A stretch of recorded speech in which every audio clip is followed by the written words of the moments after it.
June 30th, 2018. Saturday of the 12th week in Ordinary Time. A reading from the book of Lamentations. The Lord has consumed without pity all the dwellings of Jacob. He has torn down in his anger the fortresses of daughter Judah. He has brought to the ground in dishonor her kings and her princes. On the ground in silence sit the old men of daughter Zion. They strew dust on their heads and gird themselves with sackcloth. The maidens of Jerusalem bow their heads to the ground. Worn out from weeping are my eyes. Within me all is in ferment. My gall is poured out on the ground because of the downfall of the daughter of my people. As child and infant faint away in the open spaces of the town. In vain they ask their mothers, "Where is the grain?" As they faint away like the wounded in the streets of the city, and breathe their last in their mother's arms. To what can I liken or compare you, O daughter Jerusalem? What example can I show you for your comfort, virgin daughter Zion? For great as the sea is your downfall. Who can heal you? Your prophets had for you false and specious visions. They did not lay bare your guilt to avert your fate. They beheld for you in vision false and misleading portents. Cry out to the Lord. Moan, O daughter Zion. Let your tears flow like a torrent day and night. Let there be no respite for you, no repose for your eyes. Rise up, shrill in the night at the beginning of every watch. Pour out your heart like water in the presence of the Lord.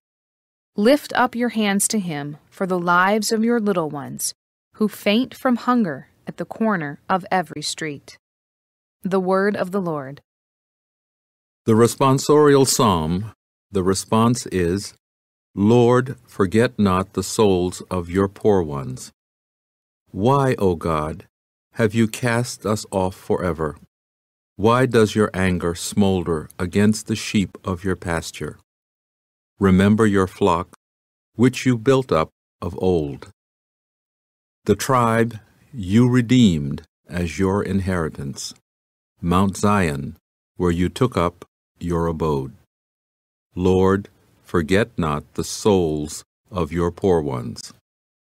Turn your steps toward the utter ruins, toward all the damage the enemy has done in the sanctuary. Your foes roar triumphantly in your shrine. They have set up their tokens of victory. They are like men coming up with axes to a clump of trees. Lord, forget not the souls of your poor ones. With chisel and hammer, they hack at all the paneling of the sanctuary. They set your sanctuary on fire. The place where your name abides, they have razed and profaned. Lord, forget not the souls of your poor ones.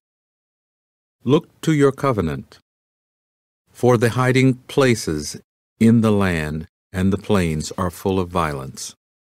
May the humble not retire in confusion. May the afflicted and the poor raise your name. Lord, forget not the souls of your poor ones.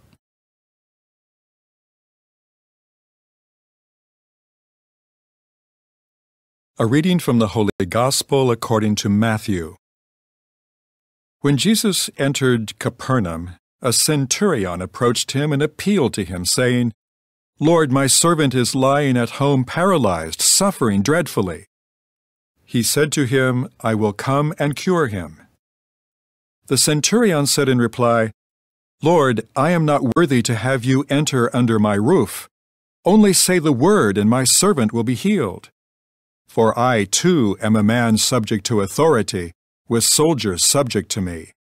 And I say to one, 'Go,' and he goes, and to another, 'Come here,' and he comes, and to my slave, 'Do this,' and he does it."